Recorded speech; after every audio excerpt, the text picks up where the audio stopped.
귀한 찬양 감사합니다. 우리 크리스찬 시인 중에 제가 좋아하는 현대 시인 중에 나태주라는 시인이 있습니다. 여러분들 그분 시 읽어보신 분들이 있죠. 언젠가 교보에 아주 오랫동안 실려있던 글이 하나 있었는데, 제가 설교 중에도 언젠가 말씀드린 적이 있는데, 풀꽃이라는 시였는데, 풀꽃 자세히 보아야 예쁘다, 이런 한 줄짜리 글이 많은 것을 생각하게 하는 그런 시인 것 같습니다. 사실은 하나님이 만드신 세상은 흘겨 지나가서 보면 의미 없이 보이지만 자세히 보게 되면 모든 것 속에 하나님의 뜻이 있는 것 같습니다. 사람도 그런 것 같습니다. 흘겨 지나가면 의미 없지만 자세히 보면 그 사람이 얼마나 아름다운지 알 수 없습니다. 오늘 옆에 분에게 이렇게 이야기해 주세요. 이렇게 웃으면서 자세히 보니 예쁘십니다, 멋있습니다. 같이 인사하시죠. 자세히 보니 예쁘십니다, 멋있으십니다. 이게 주님의 마음으로 보는 거지 않겠습니까? 좀 자세히 봐줬으면 좋겠습니다. 좀 눈을 마주쳤으면 좋겠습니다. 요즘에 문화가 그래서 그런지 컴퓨터나 핸드폰만 바라보고 있어서 누군가의 눈을 바라보는 게 좀 어색하지 않습니까? 남편과 아내도 젊은 사람들 보니까 밥 먹으러 와가지고 남편은 핸드폰만 보고 아내도 핸드폰만 보고 참 신기한 세상이 돼가고 있는데, 눈과 눈을 맞추는 연습을 많이 해야 될 것 같습니다. 주님과 눈과 눈을 맞추는 것도 참 중요하죠. 오늘 함께 읽으신 말씀은 누가복음 13장 10절에서부터 시작된 하나님의 나라 그리고 제자도에 대한 결론 부분의 말씀입니다. 누가복음의 특징 중에 하나가 제가 뭐라고 말씀드렸습니까? 이 제자도에 대해서 굉장히 자세히 알려주는 말씀 중에 하나가 누가복음, 사복음서 중에 누가복음입니다. 오늘 특별히 제자도에 대한 결론 부분이에요. 우리가 성경을 읽을 때 그 성경에 숨겨진 의도를 파악하는 것 참 중요합니다. 이 숨겨진 의도를 파악을 해야만 특별히 누가복음에서 왜 예수님이 그 말씀을 하시는지 우리가 깨달을 수가 있습니다. 오늘 읽은 본문 말씀이 제자도에 관한 결론 말씀이라면 이 말씀은 너무나도 큰 무게로 다가오는 말씀이 되겠습니다. 우리가 지금 계속해서 누가복음을 새벽에, 주일에, 수요일에 우리 함께 나누고 있는데, 사실은 이 말씀은 지난 토요일에 우리 성도님과 나눈 말씀인데, 다시 한번 우리 성도님들과 이 말씀을 우리의 마음에 다시 품겠습니다. 오늘 말씀은 마치 예수님께서 우리에게 유언과도 같은 말씀으로 남겨주신 말씀 중에 한 말씀이라고 생각하시면 되겠습니다. 영어로 임종이라는 말을 뭐라고 하는지 아십니까? 임종. 저는 처음에 영어를 이제 암기할 때 이 말이 참 인상적이었어요. 죽음이라는 단어는 death라는 단어잖아요. 근데 임종은 deathbed라는 말입니다. 그래서 직역을 하게 되면은 죽음의 침상이죠. 죽음의 침대라는 뜻입니다. 그러니까 임종, 이 데스베드는 이제 이 침대에서 일어나지 못하고 곧 죽게 될 상황을 그려주는 그런 내용이 담겨 있는 것 같습니다. 그 임종시에 남겨지는 부모님의 마지막 유언이 자녀들에게 얼마나 큰 무게로 다가오겠습니까? 요즘에 폭삭소가수다라는 드라마가 한국을 뒤흔들고 있는데, 제가 드라마를 안 봅니다. 근데 이지연 사모에게 넘어가가지고 그것을 보고 있는데, 이게 왜 사랑받을 수밖에 없는가라는 그런 것을 제가 깨닫게 됩니다. 사랑받을 수 있을 만한 드라마구나. 오늘 이 시대에 필요한 드라마구나. 근데 이제 거기에 이제 아버지가 죽으면서 남기는 유언들, 참 이런 것들이 자녀들에게 큰 무게로 다가오는 것을 봤습니다. 부모님들께서 자녀들의 신앙과 구원을 위해서 기도하시는 분들 많이 있으시죠? 부모가 신앙이 아무리 좋아도 자녀의 신앙은 말씀드립니다, 자기 마음대로 되지 않습니다. 목사님도 장로님도 뭐 권사님도 집사님도 성도님도 마찬가지예요. 자녀들의 신앙은 우리 마음대로 할 수 있는 것이 아닙니다. 그래서 우리가 하나님께 맡기고 기도하는 것이 중요합니다. 그런데 이제부터 이런 기도를 주님께 좀 하셨으면 좋겠습니다. 주님, 우리 자녀들이 제가 주님 앞에 가기 전에 주님을 믿게 하여 주시옵소서. 할렐루야.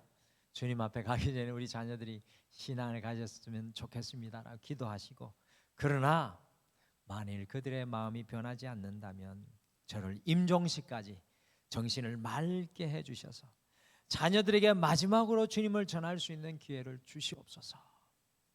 오늘 왜 이렇게 기도하는 것입니까?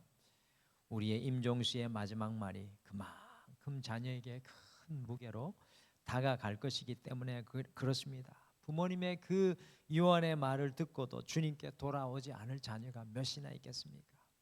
그래서 임종 때 데스베드에 눕게 되시거든 잘 살았느니 못 살았느니 왼수 같으니 무엇이니, 그것이 아니라, 추억에 잠길 것이 아니라 우리 가족 중에 주님을 믿지 않는 사람들을 전도하는 기회가 되도록 그렇게 기도하셨으면 좋겠습니다. 그래서 주님 앞에 가기 전까지 우리의 정신이 똑바로 깨어 있을 수 있도록, 그래서 주님의 나팔이 될 수 있도록 기도했으면 좋겠습니다.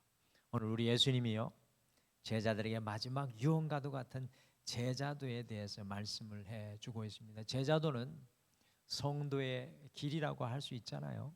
제자도, 성도의 길, 하나님의 자녀의 길, 그 길에 대해서 우리가 반드시 담고 살아가야 할 말 전해주고 있습니다. 그래서 오늘은 지난 토요일 말씀을 다시 이어서 예수님의 권고, 예수님의 권고, 오늘 이 시대를 살아가는 여러분과 저를 향한 예수님의 권고라는 제목으로 우리를 향한 주님의 권고를 좀 마음에 품고 주님의 그 말씀대로 살아보기를 여러분과 제가 힘쓰기를 소원합니다.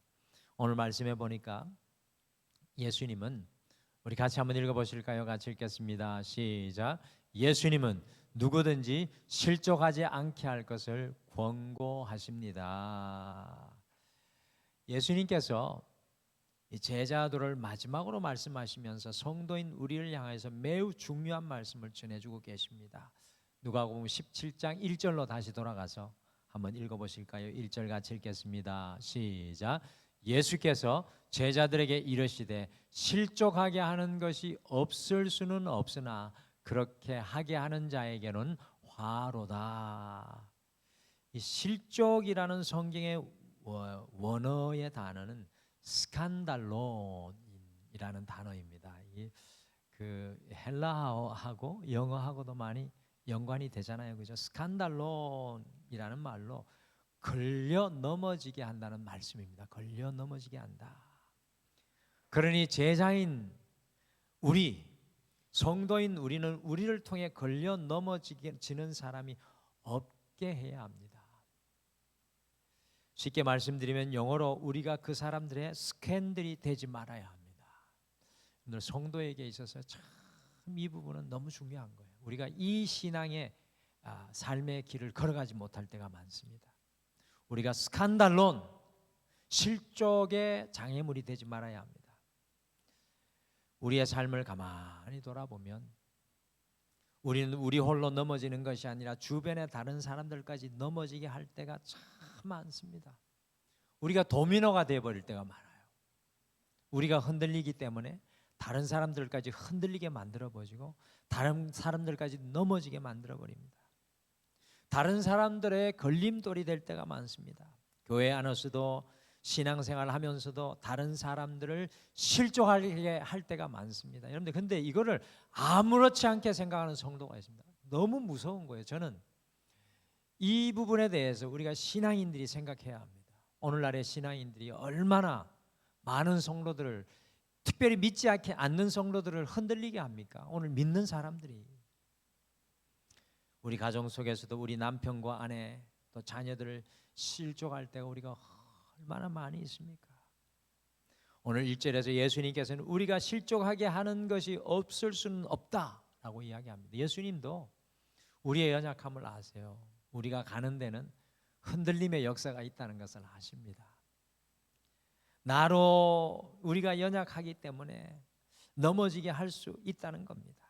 다른 사람을, 나로 인해 다른 사람을 실족하지 않게 하는 것은 불가능하다는 말씀입니다.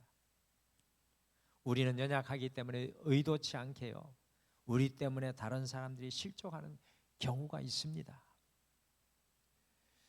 우리가 다른 사람을 실족하게 하면 어떻게 하는 것보다 낫다고 하셨습니까? 이 말씀이 참 무서워요. 오늘 말씀에 보면 우리 목에 연자 맷돌, 이게 로마 시대의 사용법입니다. 연자 맷돌 아시죠? 연자 맷돌 모르시는 분 없죠? 맷돌, 위쪽 맷돌을 떼내면 그걸 목에 걸고 바다에 던지면 죽으라는 겁니까? 물속에 들어가서 나오라는 겁니까? 나오지 말라는 겁니까? 영원히 나오지 말라는 이야기예요. 그거를 목에 메고 바다에 던져지는 것보다 낫다고 말씀합니다. 그만큼 다른 사람을 실족하게 하는 그 삶이 무서운 것이라고 예수님께서 경고하십니다. 그러니까 우리가 다른 사람을 실족하게 할 수도 있지만 다른 사람들이 실족당하게 하지 않는 상황도 만드는 것도 중요한 거예요. 그렇다면 우리가 어떻게 다른 사람을 실족하지 않게 할 수 있겠습니까? 오늘 주님께서 그 이야기도 하십니다. 같이 누가복음 17장 3절 말씀 같이 읽겠습니다. 3절 시작. 너희는 스스로 조심하라. 만일 내 형제가 죄를 범하거든 경고하고 회개하거든 용서하라. 말씀이 참 중요합니다. 우리가 다른 사람을 실족하게 하지 않기 위해서 제일 먼저 늘 우리의 신앙이 스스로 조심하는 신앙, 깨어있는 신앙이 되어야 합니다. 신앙의 기본은 중요합니다. 다른 사람에게서부터 시작하는 것이 아니라 나로부터 시작해야 합니다. 다시 말씀드립니다. 신앙은 다른 사람에게서부터 시작되는 것이 아니라 내 안에서부터 시작돼야 됩니다. 말씀의 적용은 다른 사람이 아니라 나로부터 시작돼야 됩니다. 여러분들 이단을 구별하는 방법 중에 제일 큰 방법 하나 제가 말씀드립니다. 말씀을 자기에게 적용하지 않는 사람은 모두 다 이단입니다. 저는 가감하게 그렇게 말씀드릴 수 있어요. 하나님의 말씀을 자기에게 적용해야지 다른 사람에게 적용하는 사람, 이단에 가까운 사람, 무서운 사람입니다. 말씀의 적용은 언제나 다른 사람이 아니라 나로부터 시작이 돼야 돼요. 어떤 분은 성경을 읽고 그것을 자신에게 적용하는 것이 아니라 다른 사람에게 적용해서 비판하시는 분들이 있습니다. 결코 자신의 모습을 성경 앞에 먼저 비추어 보지 않는 분들이 많습니다. 그것은 정말 잘못된 신앙입니다. 우리의 신앙은 먼저 우리 안에서부터 돌아보는 신앙이 되어야 합니다. 그래서 스스로 조심해라, 이 말은 바로 그런 뜻입니다. 주님 앞에 먼저 우리가 깨어지는 역사들, 주님의 십자가가 먼저 내 안에서 살아 역사해야 합니다. 그러기에요, 우리가 목장 안에서 무엇인가를 나누며 공유할 때는 다른 사람 이야기 하시면 안 됩니다. 어떤 분들은 이상하게 목장에 모이면, 우리 교회는 그런 분이 없는 것 같아요. 막 어떤 분들 주일날 예배 안 나왔다나 어떻게 기도할 때 눈 뜨고 있다, 그런 걸 어떻게 다 보는지 몰라요. 주일 예배 시간에 핸드폰 보고 있다거나 어떻게 그런 걸 다 보여? 왜 다른 사람 이야기하는지 모르겠어요. 왜 다른 사람이 주일에 출석하지 않는 것에 신경 씁니까? 왜 다른 사람이 기도하지 않고 성경 읽지 않고 헌금하지 않는 것, 사랑하지 않는 것, 봉사하지 않는 것에 신경을 씁니까? 신앙은 자기의 이야기입니다. 목자는 그런데 신경 써야 되죠. 그런데 어떤 식으로 신경 써야 합니까? 비판이 아니라 안타까운 마음으로. 웬 못 나왔을까? 목장 안에서는 자기의 이야기만 나누어야 합니다. 제가 계속해서 목장 훈련을 할 텐데 이것이 이루어지지 않으면 목장의 생명의 역사가 일어날 수가 없습니다. 목장 안에서는 내가 하나님 만난 이야기만 철저히 나누는 겁니다. 그렇지 않으면 그것은 다른 사람을 실족해 하는 것입니다. 스스로 조심하고 돌아보고 깨어 있어야 합니다. 여러분들, 우리가 다른 사람을 실족하지 않게 하기 위해서 늘 주님의 십자가가 날카롭게 나에게 적용돼야 됩니다. 그리고 우리의 주변 사람들이 죄를 범하는 것을 볼 때 침묵하지 않아야 됩니다. 참 이것도 힘든 거예요. 다른 사람들 죄를 범하는 것을 보고 침묵하지 않아야 된다. 오늘 성경은 그렇게 이야기합니다. 그 사람에게 경고해 주라고 합니다. 우리는 너무나 많은 순간에 침묵해 버릴 때가 많습니다. 목회자인 저도 돌아볼 때 분명히 하나님 말씀으로 경고해 주어야 되는데 그러지 못할 때가 참 많습니다. 침묵하면 편하잖아요. 그런데 지금 이 순간 경고해 주지 않으면 영원히 멸망하여 실족할 수밖에 없습니다. 그런데 경고해 줄 때도 우리가 주님의 사랑의 마음으로, 경고할 때도 주님의 사랑의 마음으로 경고해 주어야 합니다. 우리의 형제와 자매가 잘못된 길로 갈 때 깨닫게 해주는 경종을 울려 주어야 합니다. 사랑으로 경고하는 훈련을 우리가 해야 합니다. 어떻게 사랑으로 경고할까요? 참 어려운 일입니다. 우리 자녀들에게 어떻게 사랑으로 경고할까요? 저 이게 정말 좀 연구해 보세요. 하나님, 내 사랑하는 남편을 위해서 어떻게 경종이 될까? 그러나 침묵하지 말으라고 합니다. 주님의 말씀 앞에. 또한 그들이 우리에게 지은 죄를 회개할 때 용서해라고 오늘 말씀합니다.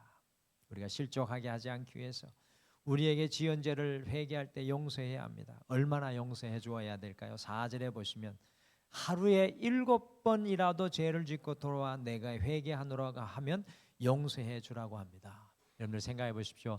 제대로 된 어른이라면 하루에 같은 사람에게 똑같이 7번 잘못할 사람이 누가 있겠습니까? 남편 빼고 아내 빼고 하루에 7번 잘못할 사람 없잖아요. 그죠? 그러니까 이 말은 무슨 말입니까? 무한대로 용서하라는 것입니다. 언제든지 용서할 때 우리 주변의 사람들이 그리스도의 사랑으로 인해 실족하지 않습니다. 우리 때문에 다른 사람들이 넘어지게 하는 실족의 일이 일어나서는 안 됩니다. 오히려 연약하고 약한 자들을 함께 세워나가야 합니다. 그러기 위해 우리 주변 사람들이 실족하지 않도록 스스로 조심하시기를 바랍니다. 하나님의 말씀 앞에 여러분들이 늘 서 계시기를 바랍니다. 형제 자매의 잘못을 보면 침묵하는 것이 아니라 사랑으로 경종을 울려주시고 잘못을 회개하면 언제든지 용서해 주십시오. 우리를 통해 그 사람이 은혜 위에 세워지게 될 것입니다. 누구든지 실족하지 않도록 주님의 온전한 제자로 여러분과 제가 살아갈 수 있게 되기를 간절히 축복합니다. 어떻게 실족하지 않고 하게 하지 않고 살아갈 수 있을까? 예수님의 말씀입니다. 두 번째, 예수님은 작더라도 생명력 있는 믿음이 될 것을 권고하십니다. 작더라도. 같이 이거 한번 읽어보실까요? 같이 읽겠습니다. 시작. 예수님은 작더라도 생명력 있는 믿음이 될 것을 권고하십니다. 5절에 주님의 사도들 곧 12제자들이 특별히 예루살렘으로 향해 가시는 예수님께서 다른 사람 실족하게 하지 말라고 하니까 갑자기 예수님께 부탁을 합니다. 무슨 이야기를 하냐면 누가복음 17장 5절 말씀 같이 우리가 늘 하는 모양으로 사도들이 예수님께 부탁합니다. 같이 읽겠습니다. 시작. 사도들이 주께 여짜오되 우리에게 믿음을 더하소서 하니. 이 질문을 보면서 내가 늘 이렇게 기도한다는 것을 제가 다시 깨달았어요. 주님, 내게 믿음을 더하소서. 더 큰 믿음을 주시옵소서. Increase our faith. 내게 믿음이 자라게 도와주시옵소서. 크게 하여 주시옵소서. 이렇게 큰 믿음 요구할 때가 많습니다. 제자들의 이 모습이 참 우리의 모습과 똑같은 것을 발견합니다. 우리는 많은 순간에 우리의 믿음이 커지기를 바랍니다. 믿음이 막 이렇게 커지기를 바랍니다. 여러분들 믿음이 쉽게 커집니까? 믿음이 그렇게 쉽게 안 커져요. 어떻게 이렇게 10년 전 믿음이나 오늘 믿음이나 똑같은지 더 작아졌어요. 믿음이 돌아보면 더 쪼그라들고, 그렇지 않습니까? 연세 드신 분들 그런 생각 들지 않으세요? 나 자꾸 믿음이 퇴보한다, 이거 어떡하냐, 이런 생각 가지시는 분들이 많은 것 같아요. 예수님께서 아주 제자들에게 중요한 말씀을 그래서 또 해주는 겁니다. 같이 누가복음 17장 6절 말씀 같이 읽겠습니다. 시작. 주께서 이르시되 너희에게 겨자씨 하나일 만한 믿음이 있었더라면 이 뽕나무들어 뿌리가 뽑혀 바다에 심겨라 하였을 것이요 그것이 너희에게 순종하였으리라. 아멘. 예수님께서는 제자들이 우리에게 믿음을 더하소서, 우리의 믿음이 커지게 하소서라는 말을 들으시고요, 전혀 다른 답을 하시는 것 같이 보입니다. 너희에게 겨자씨 하나일과 같은 믿음만 있었더라면, 뽕나무가 뿌리가 깊게 내린다고 합니다. 나무들 중에 이 뿌리 깊은 뽕나무들은 뿌리가 뽑혀가지고 바다에 심겨라 하였을 것이요 그것이 너희에게 순종하였으리라고 말씀합니다. 예수님께서는 더 큰 믿음을 요구하는 제자들에게 너희에게 겨자씨 하나일 만한 믿음이 있었더라면 이라고 말씀합니다. 큰 믿음 달라고, 믿음이 커지게 해달라고 간구하는 제자들을 향하여서 씨들 중에서 가장 작은 씨 중에 하나인 겨자씨만한 믿음이 있었더라면 이라고 말씀합니다. 여러분들, 겨자씨는 작은 것인데 어떤 특징이 있을까요? 겨자씨는 작지만 놀라운 생명력이 있습니다. 여러분들, 믿음의 비밀이 바로 이겁니다. 믿음은 큰 것보다 생명력이 있다는 것이 중요한 겁니다. 큰 믿음이 중요한 것이 아니라, 우리의 믿음이 커지는 것이 중요한 것이 아니라, 작더라도 생명력 있는 믿음을 가지는 것이 중요합니다. 내 안에 큰 믿음이 중요한 것이 아니라 믿음이 생명이 되는 역사가 일어나야 됩니다. 무슨 말씀입니까? 내 삶의 현장에 믿음이 숨을 쉬게 하는 겁니다. 여러분들, 믿음이 숨을 못 쉬는 분들 계세요. 숨을 쉬어야 살아있는데 믿음이 그냥 큰 믿음만 주기를 기다리는 거예요. 주님, 내가 로또 한 방처럼 이만한 믿음 가지면 제가 한번 해보겠습니다. 그때까지 제가 기다리겠습니다. 이렇게 생각할 때가 많아요. 아닙니다. 겨자씨 하나일 만한 믿음이 싹이 트고 그것이 열매 맺으면 30배, 60배, 100배의 결실의 역사가 일어납니다. 자연의 이치입니다. 믿음은 그런 것입니다. 내 안에 믿음이 숨쉬기 시작하면, 내 안에 믿음이 살아나기 시작하면, 내 믿음은 작을지라도 예수 그리스도를 통해 생명력이 우리 안에 자라게 된다는 것입니다. 그것이 믿음이 커지는 것보다 더 중요합니다. 그래야 믿음으로 말하고 믿음으로 고백할 때 그 믿음을 통해 생명이 자라고 더 큰 믿음으로 거듭나게 되는 것입니다. 사랑하는 성도 여러분, 큰 믿음이 중요한 것이 아니라 믿음이 내 안에 생명력 있게 숨쉬어야 합니다. 돌아오는 한 주 믿음이 숨쉬게 하십시오. 할렐루야. 믿음의 말을 고백하십시오. 그 믿음이 자라야 합니다. 그 믿음이 자라게 해라. 깨어나게 해라. 마지막으로 예수님은, 같이 앞에 마지막으로 읽겠습니다. 시작. 예수님은 맡겨진 삶에 충실할 것을 권고하십니다. 예수님은 7절에서 10절 사이에 종의 삶에 대해서 말씀해 주고 있습니다. 하루 종일 밖에서 일한 종이 집에 돌아오면 주인이 그 종에게 무엇을 원합니까? 같이 밥을 먹기를 원하는 것입니까? 그렇지 않습니다. 주인을 위해 밥을 하는 것을 원합니다. 하루 종일 일한 주인 종에게 다시 집에 오면 밥 지어달라는 겁니다. 밥을 하여 주인을 섬기고 그 모든 일을 한 후에 쉬어야 합니다. 종이 이렇게 한다고 해서 9절에 주인이 감사하겠느냐고 묻습니다.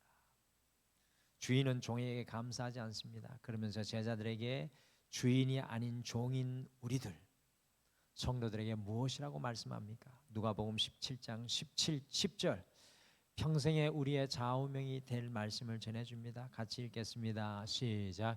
이와 같이 너희도 명령받은 것을 다 행한 후에 이르기를 우리는 무익한 종이라 우리가 하여야 할 일을 한 것뿐이라 할지니라. 우리가 하여야 할 일을 한 것뿐이라. 종인 우리 성도의 고백인 무엇이 되어야 합니까? 삶의 자리에서 우리가 무엇을 날마다 고백하며 살아가야 합니까? 우리가 하여야 할 일을 한 것뿐입니다. 우리가 마땅히 해야 할 일을 한 것뿐입니다. 우리가 주님의 일을 감당하고 삶의 어떤 일을 감당할 때 우리가 해야 할 고백은 우리가 마땅히 해야 할 일을 한 것뿐입니다. 그 이상도 그 이하도 아닙니다. 주인은 종에게 감사하지 않습니다. 우리는 우리에게 맡겨진 모든 일에 마땅히 충성스러워야 합니다. 주님의 제자는 다른 어떤 것이 아니라 두 글자, 성도가 주님 앞에 품고 살아가야 할 두 글자는 충성입니다. 내 인생을 통해 하나님을 향한 충성이 드러나야 합니다. 왜 그렇습니까? 이 모든 것이 주님께서 우리에게 맡겨주신 것이기 때문입니다. 사람 바라보지 마십시오. 사람의 높임과 칭찬을 바라지 마십시오. 우리가 하여야 할 일을 한 것뿐입니다라는 이 고백으로 오직 하나님을 영화롭게 하실 수 있게 되기를 간절히 축복합니다. 근데 참 이게 힘들더라고요. 저도 목회자로 살아보면은 좀 사람 앞에 인정받고 싶고 막 그런 마음이 수도 없이 일어날 때가 참 많습니다. 내가 마땅히 감당해야 할 일일 뿐입니다. 이 자리로 내려가기까지가 참 힘든 것 같은데, 여러분들 주님께서 우리에게 맡겨주신 그 일에 가정 속에서, 여러분의 삶의 현장 속에서 더욱더 충성스러운 여러분과 제가 되시기를 간절히 소원하고 축복합니다. 주님은 결단코 충성스러운 종을 그냥 지나치지 않을 것입니다. 주님께서 제자도에 대해 마지막으로 유언과 같이 말씀하시며 성도인 우리에게 권고하시는 세 가지는 무엇입니까? 성도인 우리는 스스로 조심하였어요. 형제가 죄를 범하는 것을 보면 사랑으로 경종을 울리고, 우리에게 잘못한 것을 회개하면 용서해 주어서 그들이 실족하지 않게 해야 합니다. 실족이 아니라 세우는 자가 되어야 합니다. 그리고 성도인 우리는 작더라도 생명력 있는 믿음으로 숨쉬고 살아가셔야 돼요. 믿음이 내 안에 숨쉬게 해야 합니다. 그리고 성도인 우리는 맡겨진 삶에 충실해야 합니다. 더 충실하시지요. 우리가 더 충성스럽게 우리에게 맡겨진 그 일을 감당하시길 바랍니다. 남은 한 주 우리의 주변의 사람들을 실족하지 않게 하고 세우기를 바랍니다. 작더라도 생명력 있는 믿음으로 살아가기를 원합니다. 우리에게 맡겨진 일을 더욱 충성스럽게 감당하는 여러분과 제가 되시기를 간절히 축복합니다. 오늘 말씀 준비하고 묵상하는 중에 이 찬양 고백했으면 좋겠다라는 생각이 들었습니다. 주는 완전합니다라는 찬양. 참 우리는 어떻게 보면 연약합니다. 그렇지 않습니까? 참 연약하고, 돌아보면 내가 뭐 하고 있나 싶을 때도 참 많죠. 바르게 걸어가고 있는지도 의심스러울 때가 있고, 그러나 우리가 의지하는 것은 주님의 완전함인 줄 믿습니다. 우리는 이 땅에서 완전할 수 없습니다. 주님의 십자가를 관통할 때 우리의 삶은 주님의 완전함에 이르게 될 줄 믿습니다. 우리 같이 주님 완전하십니다. 나는 부족하고 연약하지만 주님이 완전한 역사로 역사하여 주실 줄 믿습니다. 같이 찬양하겠습니다. 주여 우린 연약합니다. 주여 우린 연약합니다. 우린 오늘을 힘겨워합니다. 주 뜻 이루며 살기에 부족합니다. 우린 연약합니다. 주여 우린 넘어집니다.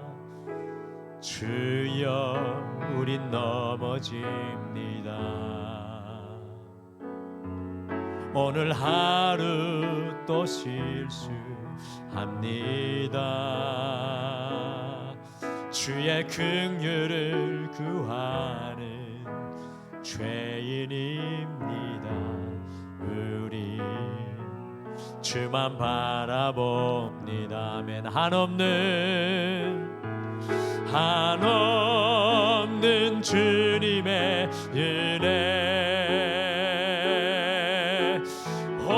세상 위에 넘칩니다. 가릴 수 없는 주 영광 온 땅 위에 충만합니다. 주님만이 길이오니 우린 그 길 따라갑니다.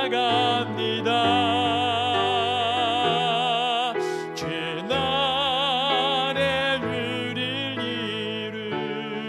이루실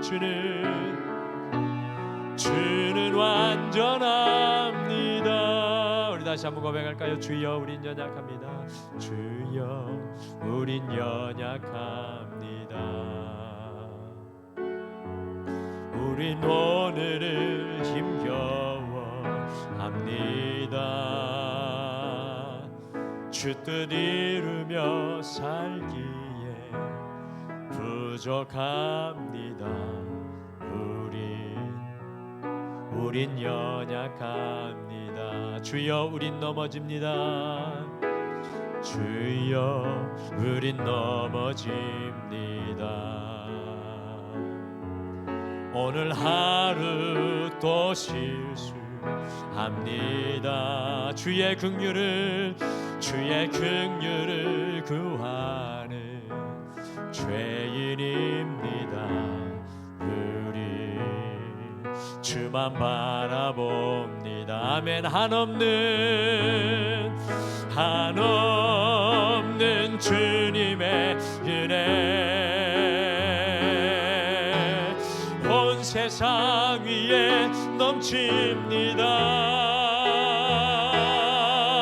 가릴 수 없는 주 영광 온 땅 위에 충만합니다.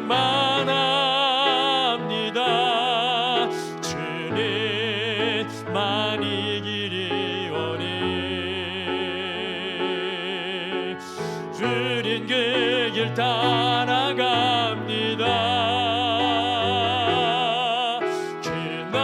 그날에 우릴 이루실 주는 완전합니다. 한없는 주님의 은혜 한없는 주님의 은혜 온 세상 위에 넘칩니다. 가릴 수 없는 주 영광 온 땅 위에 충만합니다.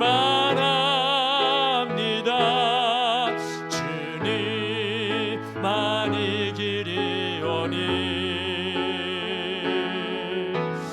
우린 그 길 따라갑니다. 그날에 우릴 이루실 주는 완전합니다. 우리 오늘 말씀 생각하시며 잠깐 함께 고백하며 기도하겠습니다. 주님, 우리는 늘 흔들립니다. 나 홀로 흔들리는 것이 아니라 다른 사람들을 실족하게 하고 넘어지게 하는 연약한 우리의 모습입니다. 주님, 우리를 긍휼히 여겨 주셔서 우리 주님의 은혜의 십자가 앞에 우리의 힘으로 서는 것이 아니라 주의 능력으로 서서 주님의 온전함을, 주님의 제자됨의 온전함을 이룰 수 있도록 주님 역사하여 주시옵소서. 내 안에 믿음이 숨쉬는 생명의 역사가 일어나게 하여 주시옵소서. 우리 오늘 말씀 생각하시며 잠깐 함께 기도하며 나가겠습니다.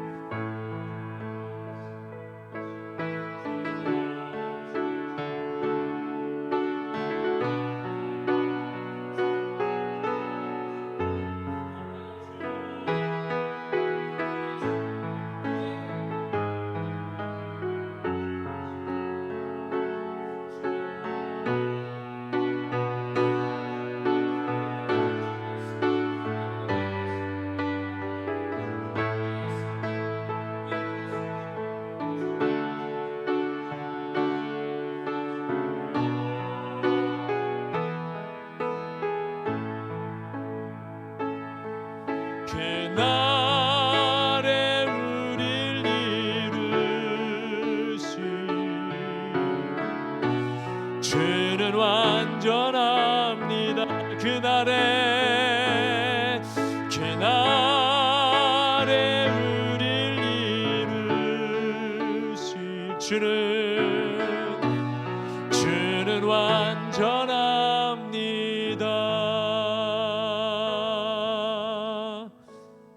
지금은 우리 주 예수 그리스도의 은혜와 우리 하나님 아버지의 극진하신 사랑하심과 성령님의 함께하심과 위로하심과 동행하심이 오늘 이 예배를 드리며 우리는 연약하지만 주님의 온전함 앞에 서기를 소원하는 사랑하는 모든 성도님들의 삶 위에 영원토록 함께 하시기를 간절히 축원하옵나이다.